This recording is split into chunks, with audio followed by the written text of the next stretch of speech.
निष्ठा और सच्ची मेहनत, इससे हर कार्य को मुमकिन किया जा सकता है। और यह बात वृश्चिक राशि पर पूर्णतः लागू होती है। वृश्चिक राशि वाले, आपके अंदर केवल एक ऐसी क्षमता है कि कोई भी पूरे इस जीवन काल में पूरी सृष्टि पर इस चीज का सामना नहीं कर सकता, और वो क्षमता है आपकी ताकत, आपकी शक्ति, आपका परिश्रम, आपका पराक्रम। वृश्चिक राशि के जो मालिक हैं ये मंगल देव हैं, और मंगल देव एक ऐसे ग्रह हैं जिसके अंदर कूट कूट के सामर्थ्य, साहस और शक्ति भरी हुई है। इसलिए वृश्चिक राशि के जातक, आपने अपनी राशि का साइन तो देखा ही होगा, यह है बिच्छू। ये वृश्चिक राशि किसी भी डायरेक्शन में, किसी भी प्रकार के काम को, किसी भी स्तर के काम को कर पाने में सक्षम होती है, क्योंकि इसके पास में हर एक डायरेक्शन के अंदर घूमने की क्षमता होती है। और वृश्चिक राशि वाले, इसी चीज को लेकर के आज आपको बहुत महत्वपूर्ण ये वीडियो में बना रहा हूं। और एक बहुत बड़ा जो परिवर्तन है, क्योंकि वर्ष में एक बार या दो बार सूर्य नारायण महाराज एक ऐसी अवस्था के अंदर आते हैं इसमें उनको राहु और केतु के साथ युति बनानी पड़ती है, यानी कि सूर्य को वे ग्रहण लगाते ही लगाते हैं। और सूर्य को ग्रहण लगना, मैं आपसे पूछता हूं क्या शुभ है? परंतु ये जो सूर्य को इस समय केतु के साथ भी युति बनेगी, ये आपके लिए बेहद शुभ है। ये वृश्चिक राशि वालों के लिए बहुत कल्याणकारी है। और इसकी क्या विशेष वजह है, क्या किस कारण से बात को कह रहा हूँ, चलिए इस पर एक डिटेल चर्चा हम करने वाले हैं। वैसे थंबनेल में जो जिक्र हुआ है वो डर का हुआ है, थंबनेल के अंदर जिक्र हुआ है सूर्य के क्रोध का हुआ है, और इसका कारण एक है मित्रों कि ये दोनों ही ग्रह ना अलग अलग कारक तत्वों को रिप्रेजेंट करते हैं। सूर्य महाराज जो है ये प्रकाश है तो केतु अंधकार है। सूर्य अगर भौतिकता है तो केतु आध्यात्मिकता है। सूर्य अगर पद की प्राप्ति है तो केतु सभी पदों से मुक्ति प्रदान करने वाला ग्रह है। और सूर्य अगर आत्मविश्वास, आत्मशक्ति पर विश्वास करने वाला ग्रह है तो वहीं केतु आंतरिक शक्ति को देने वाला ग्रह है। यानी जो भी लोग ज्योतिष, चाहे तंत्र मंत्र कहो, चाहे आध्यात्मिक शक्ति की बात कहो, उन्हीं लोगों को ये चीजें प्राप्त होती है जिनकी कुंडली के अंदर केतु महाराज की स्थिति अच्छी होती है। कुल मिलाकर के सूर्य, राहु और केतु की युति के साथ तो अच्छा नहीं माना जाता, पर आपके लिए ऐसा क्या होने जा रहा है कि ये युति अच्छी मानी जा रही है, इसका प्रभाव आपके लिए शुभ माना जा रहा है। तो चलिए करते हैं विशेष डिटेल चर्चा। नमस्कार, मैं हूं एस्ट्रो शिवम पंडित और आप सभी का स्वागत करता हूं आज के विशेष खास कार्यक्रम में। सूर्य का राशि परिवर्तन, सूर्य केतु के साथ में युति और क्या है इसका प्रभाव आपकी राशि पर, डिटेल चर्चा तो करेंगे ही। ये बता देता हूं, ये कार्यक्रम आपकी चंद्र राशि पर है। अगर आपको आपकी चंद्र राशि ज्ञात नहीं तो जो भी आपकी प्रचलित नाम राशि है उसके आधार पर भी आप इस कार्यक्रम को देख सकते हैं। तो वृश्चिक राशि वालों, इस जानकारी को समझने के लिए बराबर में आप अपनी राशि का एक चार्ट देख सकते हैं। इस चार्ट में सूर्य और केतु दोनों ही एक साथ बैठे हैं, येलो कलर की शेड है, 6 नंबर के ऊपर बैठे हुए हैं। तो वृश्चिक राशि वालों के लिए जो छठा नंबर जो आ रहा है ना, ये एकादश स्थान पर आ रहा है। यानी जिस भाव के अंदर, जिस खाने के अंदर ये बैठे हुए हैं, इस भाव को बोला जाता है एकादश भाव। और एकादश भाव कुंडली का वो भाव है जो सबसे ज्यादा अच्छा माना जाता है। इसका कारण है कि हमारे जो भी ज्योतिष शास्त्र के विद्वत जन है वो भी इस चीज को मानते हैं। एकादश स्थान काल पुरुष की कुंडली के अंदर लाभ का स्थान होता है, इनकम का, आय का, आपकी प्रोस्पेरिटी, आपके पास में कितने प्रकार के लोगों के साथ जुड़ाव रहेगा, कितने आपके साथ धन संपत्ति का आपको लाभ मिलेगा, ये सब कुछ हमारे लाभ स्थान पर ही निर्भर करता है। अब एक ऐसा ग्रह जो कि आपके कर्म स्थान का मालिक है वो भी लाभ स्थान में है, और केतु देव वो भी इस समय लाभ स्थान पर है। रावण के पुत्र की जन्म कुंडली में भी रावण ने नवग्रहों को यह आदेश दिया था कि आप सभी ग्रह इस एकादश स्थान पर ही रहोगे, परंतु क्योंकि शनि महाराज को कोई बस में नहीं कर सकता तो केवल शनि देव इस एकादश स्थान से निकलकर द्वादश स्थान पर चले गए। और ये द्वादश स्थान खर्च का, नुकसान का, व्याधि का, हॉस्पिटल का, इन चीजों का माना जाता है। तो यहाँ आप समझ सकते हैं कि जब रावण जैसा पराक्रमी जब अपने पुत्र की जन्म कुंडली में नवग्रहों को आदेश देता है कि लाभ स्थान, तो लाभ स्थान की क्या महत्ता रहती है।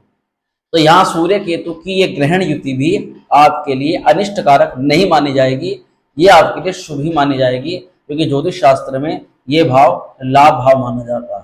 तो चलिए इस पर करते हैं विशेष चर्चा, क्या लाभ आपको मिल सकता है, किस तरह का।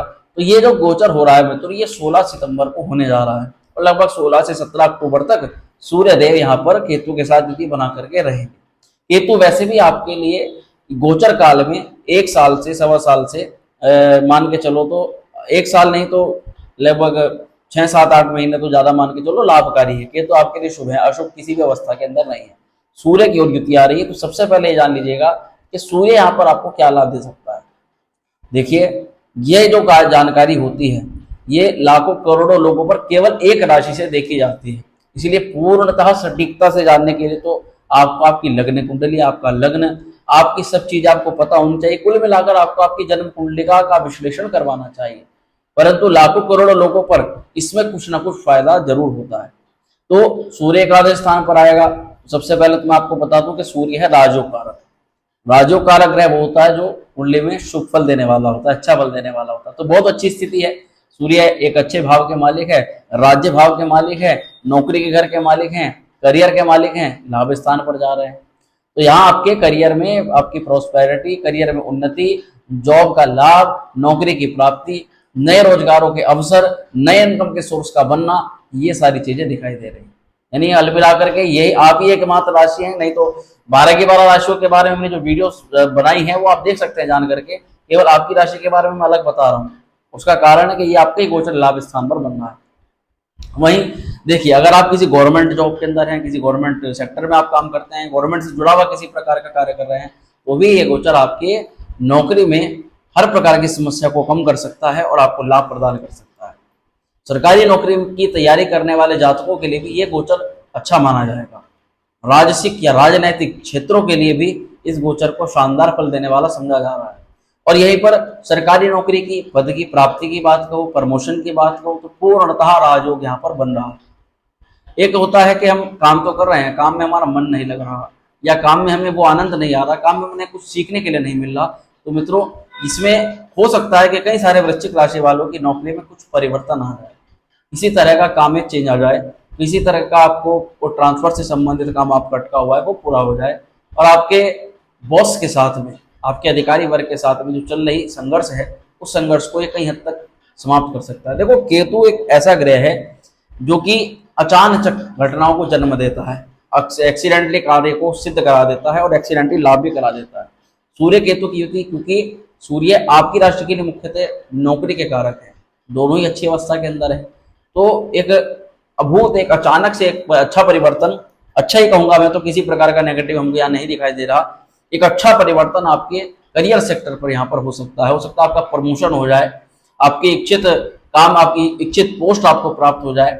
और धन दौलत के अगर लिहाज से देखा जाए तो पैसे के लिहाज से भी गोचर अच्छा है, सेविंग्स को कहीं ना कहीं इंक्रीज कर रहा है, पैसे को बढ़ा रहा है, धन की दिक्कतों को दूर कर रहा है। और एक होता है ना कि कार्य के चक्कर में व्यक्ति अपने परिवार से दूर हो जाता है, पारिवारिक मतभेद उसके बनने शुरू हो जाते हैं, तो कहीं ना कहीं एक उत्साह का आपके परिवार के प्रति बढ़ रहा है, एक जिम्मेदारी का आपको एहसास हो रहा है, आपको लग रहा है कि हाँ भाई कुछ पैसे हैं तो कुछ पिता के लिए, कुछ माता के लिए कुछ खर्च करना चाहिए, और इससे उनको भी आपके प्रति एक अनुराग पैदा होगा, एक आपके प्रति एक उत्साह पैदा होगा कि हाँ अब हमारा पुत्र जो है। तो ये एक ऐसी स्थिति है जिसमें आप कहीं ना कहीं अपने परिवार का नाम रोशन का काम करने का काम कर रहे हैं। देखो, सूर्य की दृष्टि पड़ती है, सीधा सूर्य की दृष्टि आती है पंचम भाव पर। पंचम भाव पर सूर्य भी दृष्टिपात करेगा, केतु भी दृष्टिपात करेगा। इस गोचर के दौरान आपको थोड़ा सा तो ध्यान रखना पड़ेगा किस चीज पर, आपके लव रिलेशन पर। लव रिलेशन कुल मिलाकर के वैसे तो खूब अच्छे रहेंगे, खूब बढ़िया रहेगा, पर अचानक आप देखोगे कि आपका जो पार्टनर है ये आपके प्रति, इसका स्वभाव कुछ चीजों में चिड़चिड़ाहटपन हो रहा है, क्रोध आ रहा है, गुस्सा आ रहा है, और कुछ चीजें ना वो जबरदस्ती आप उससे मनवाने का प्रयास करोगे तो नहीं मानेगा। प्यार से मानोगे, आराम से कहोगे, उसको हाल पे छोड़ दोगे तो शायद कुछ चीजें वो मान लेगा। यहाँ पर श्रेष्ठ विद्या की प्राप्ति हो रही है, स्टूडेंट्स को लाभ हो रहा है, स्टूडेंट्स के क्षेत्र के अंदर भी, क्योंकि आप और हम सभी स्टूडेंट्स हैं, आप भले मानते हो या ना मानते हो, जब तक जीवन रहेगा तब तक आप कुछ ना कुछ सीखते रहोगे, और ये सीखने की इच्छा कभी समाप्त नहीं होनी चाहिए। तो ये विद्या प्राप्ति के लिए, श्रेष्ठ विद्या की प्राप्ति के लिए एक अच्छा योग बन रहा है। और अगर मैं कहूँ कि जो अभी हमारी माता बहनें जो गर्भवती हैं, जो कि संतान को लेकर के चिंतित हैं, तो संतान ना होने के कारण से मुख्य रूप से परेशान हैं, उन लोगों को ये गोचर विशेष लाभ प्रदान करके जा सकता है। संतान की उन्नति होगी, संतान को प्रमोशन, संतान को लेकर के हर प्रकार की टेंशन, चिंता, तनाव को ये कम कर सकता है। एक बहुत ज्यादा कंफ्यूजन वाली बात जो कि हमने शुरू में भी कही कि भैया सूर्य और केतु की आपस में युति है। अब ये युति को ग्रहण युति माना जाता है। तो अब आप सोच रहे होंगे कि ये ग्रहण युति अच्छा फल कैसे प्रदान कर सकती है। तो इसका कारण मुख्यतः यही है कि लाभ स्थान पर हर ग्रह अपने नकारात्मक प्रभाव को, नकारात्मक पहलू को कहीं ना कहीं त्याग देता है, और लाभ स्थान पर जाने के बाद में अगर कोई ग्रह युति खराब भी है तो वो भी वहां पर थोड़ा अच्छा फल करना प्रारंभ कर देती है। तो यहाँ पर एक तो आपकी महत्वाकांक्षाएं काफी बढ़ी रहेंगी, क्योंकि जब कोई कार्य आपको सिद्ध होता हुआ नजर आएगा तो आपकी इच्छा होगी कि अब इससे नेक्स्ट लेवल पर बढ़ा जाए। निश्चित तौर पर आपका कोई ना कोई कार्य सफल हो सकता है, पर आप सभी से रिक्वेस्ट रहती है, क्योंकि ज्यादातर क्या होता है कि अधिकतर लोगों की कुंडली में होते हैं ग्रह दोष। अब ग्रह दोष के कारण से उनको ग्रह गोचर तो होकर के चला जाता है, वो लाभ की स्थिति में होकर के भी चला जाता है, परंतु उसको वो लाभ नहीं दे पाता। अभी समझते हैं कि ग्रह गोचर गया था, जो बातें हमें बताई गई थी वो तो हो ही नहीं है, उस स्थिति में भी क्या सोचते हैं कि ये ज्योतिष वगैरह सब ढोंग है, सब बेकार है। पर ऐसा नहीं होता मित्रों, क्योंकि उसका एक बहुत बड़ा कारण है कि आपकी कुंडली में भी जो मान लीजिए वो ग्रह जो लाभ दे करके जाने वाला है, पर आपकी कुंडली में वो बैठा है खराब अवस्था के अंदर। आपकी कुंडली में आपने उसका ना तो उसकी स्थिति को जाना, ना ही उसके उपाय आपने किए, ना ही आपको ये पता है कि वो ग्रह कितनी पावर आपको दे रहा है। तो ये सभी चीजें भी जानकारी इनकी होनी चाहिए। वहीं कुछ लोगों की कुंडली के अंदर ये ग्रह बहुत अच्छी अवस्था के अंदर होते हैं। मान लीजिए सूर्य की दशा आप पर चल रही है, वृश्चिक राशि वालों, सूर्य कुंडली में भी अच्छी अवस्था के अंदर है, सूर्य का बुध का कहीं ना कहीं सहयोग बना हुआ है, सूर्य लाभ स्थान पर है, भाग्य स्थान पर है, केंद्र में है, लगन में बैठे हुए हैं, तो निश्चित तौर पर ये आपको लाभ दे करके जाएगा, निश्चित तौर पर कुछ ना कुछ आपको प्रॉफिट करके जाएगा। बस डिपेंड करता है कि आपकी कुंडली में भी सूर्य की केतु की स्थिति कैसी है, तो ये आपको समझना चाहिए। अब सूर्य केतु जब लाभ में आएंगे तो आपकी महत्वाकांक्षाओं को बढ़ा देंगे, उच्च महत्वाकांक्षाएं करेंगे। अगर आज एक जॉब है, अगर आज एक काम पे तो कल को दूसरा काम होना है, नौकरी बदलनी है, आपको घर परिवार को खरीदना है, मतलब आपको मकान लेना है, जमीन प्रॉपर्टी लेनी है, और आपकी कुछ ना कुछ तो संपत्ति इंक्रीज करवाएगा, ये कुछ ना कुछ संपत्ति बढ़वाएगा।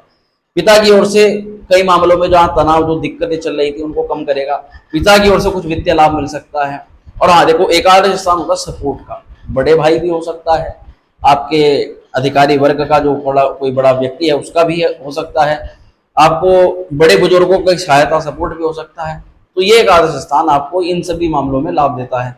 लेकिन धन संबंधित मामलों में, या कहो कि जो भी आपको मिल गया उसमें आप सेटिस्फाई नहीं रहोगे, क्योंकि उसका बहुत बड़ा कारण है, मैंने एक चीज कही है, केतु किसी चीज की प्राप्ति से खुश नहीं होता, केतु केवल अध्यात्म की प्राप्ति से खुश होता है। तो ये गोचर किसके लिए बहुत ज्यादा कल्याणकारी है? जो लोग इस समय आध्यात्मिक उन्नति प्राप्त करना चाहते हैं, धन भी है, दौलत भी है, नौकरी भी है, पर शांति नहीं है, मानसिक अशांति से गुजर रहे हैं, मन में बहुत बड़े तूफान चलते रहते हैं, उन लोगों को इस समय मैं सलाह दूंगा, अपने इष्ट देव, चाहे हनुमान जी हो, चाहे भगवान शिव हो, चाहे माता दुर्गा हो, चाहे भगवान, चाहे लड्डू गोपाल जी हो, जो भी आपके आराध्य देव हो, जो भी आपके इष्ट देव हो, उनके सम्मुख बैठे और 10, 15, 20 मिनट उनके सामने बैठ करके नेत्र बंद करके अपना आध्यात्मिक अंत्य चिंतन करते हुए आप उनकी तरफ, उन पे थोड़ा सा ध्यान लगाएं, तो निश्चित तौर पर आप देखोगे कि सब चीजें खराब होती हुई भी आपको कुछ ना कुछ अच्छा लगना प्रारंभ हो जाएगा। क्योंकि केतु इस समय वो ग्रह है जो तंत्र, मंत्र, अध्यात्म, आध्यात्मिक शक्ति, पूजा पाठ, इसका फल देने वाला होता है। अब तक आपने हो सकता है बहुत बार पूजा पाठ भी किया होगा, आपने सोचा होगा हम पूजा पाठ करते हैं, उसका फल नहीं मिलता, तो ये ऐसी अवस्था में केतु उसका फल आपको देना प्रारंभ कर देता है। तो केतु आपका आध्यात्मिक मार्ग प्रशस्त कर रहा है, आध्यात्मिक उन्नति कर रहा है। जो भी लोग साधना के क्षेत्र के अंदर मंत्र सिद्धि करना चाहते हैं भैया, उनके लिए बहुत ज्यादा अब आपको कहीं ना कहीं विश्वास होना प्रारंभ हो गया होगा कि कई सारी चीजें जो अब तक ढोंग और पाखंड लगती थी, अब उनमें रियलिटी है, उनमें कहीं ना कहीं है। उसके बस निकट जाने के बाद पता लगता है कि भाई वो कितना रियल है। सूर्य केतु की युति हमने आपको बताई। थोड़ा आगे बढ़ेंगे तो केतु के लाभ स्थान पर भी थोड़े अच्छे प्रभाव को जान लीजिए। लाभ स्थान पर केतु होता है तो व्यक्ति का उत्साह बढ़ता है, एक्टिविटीज अच्छी होनी शुरू हो जाती है। जैसे कि ऑटोमेटिकली आप कुछ काम कर रहे थे, वो काम गलत होते जा रहे थे, जितने टाइम से आपके काम जो बहुत समय से आप कर रहे थे और उसको करने बैठते थे तो इसमें तो गलती की संभावना ही नहीं थी, उसमें भी गलती हो रही थी। तो ऐसे काम जिसमें परफेक्शन आपका था, परंतु परफेक्शन होने के बाद में भी आप गलती कर रहे थे और सोच रहे थे कि भैया अगर मैं इस काम को इतने टाइम बाद करने के बाद में भी गलती कर रहा हूं तो फिर तो हमने कुछ भी नहीं सीखा। तो ये सब होता है ग्रहों की चाल के बदलाव के कारण से। वहीं अब वे काम आपके सेट होने शुरू हो जाएंगे, वे काम सही होने शुरू हो जाएंगे, और इसका ये प्रभाव पड़ेगा कि केतु आपके जानकारों को बढ़ाएगा, है ना, आपकी लोकेशन, आपके साथ में कनेक्शन को जोड़ेगा। 11 अगर सोशल गैदरिंग का है, लोगों के साथ उठना बैठना, अलग अलग स्थानों पर जाना, और सबसे बड़ी बात कि ये आप मान लो नौकरी पर हो, चाहे गवर्नमेंट जॉब में हो, आपके जो भी उच्च पदाधिकारी हैं उनके द्वारा किसी ना किसी रूप में सम्मान ये आपको प्रदान करवा सकता है। हालांकि आपको सम्मान की, इन चीजों की कोई भी अभिलाषा नहीं है, इच्छा नहीं है, पर फिर भी आप अपने काम में मस्त रहोगे और ये आपको लाभ जरूर देकर जाएगा। आकस्मिक धन लाभ के प्रबल योग बन रहे हैं, अचानक से कुछ ना कुछ पैसा आ सकता है, वो एक्सीडेंट लेके तो महारत करवाते हैं। और आपको हो सकता है कि 4-5 दिन पहले आपको किसी जरूरी काम के लिए पैसे की आवश्यकता पड़े, अभी तक आपके पास पैसा नहीं है, और अचानक ही एक फोन आया, चलो भाई एक काम है, उस काम को करना है, और वो धन की प्राप्ति आपको वहां से, उस क्षेत्र से होगी। तो ऐसे योग बनाते हैं केतु जब भी लाभ स्थान पर होते हैं। थोड़ा संकट रहेंगे, संकटों का सामना आपको बड़े धैर्य से, चतुराई से, चालाकी से करना होगा, क्योंकि सीधे तौर पर अगर मान लीजिए कोई व्यक्ति आपसे छल कपट करे, करने की पूरी पूरी कोशिश करेगा, वो पूरी पूरी कोशिश करेगा, सूर्य केतु के साथ में होता तो ये नैसर्गिक प्रभाव है जो पड़ता ही है कि व्यक्ति आपसे झूठ बोले, कोई व्यक्ति आपसे कोई उधार लेने के प्रयास करे, कोई व्यक्ति आपको कुछ भी गलत प्रकार के षड्यंत्र में फंसाने के लिए कहे कि भैया आप मेरे खिलाफ गवाही दे दो, या मैं वहां जा रहा हूँ मेरे खिलाफ ऐसे झूठ बोल, मतलब झूठ बोलवाने का कोई दोस्त, कोई यार, कोई घर का कोई व्यक्ति कह सकता है आपको। इस चीजों में नहीं पड़ना है ना, इसको मैं साफ आपको डिक्लेयर कर देता हूँ।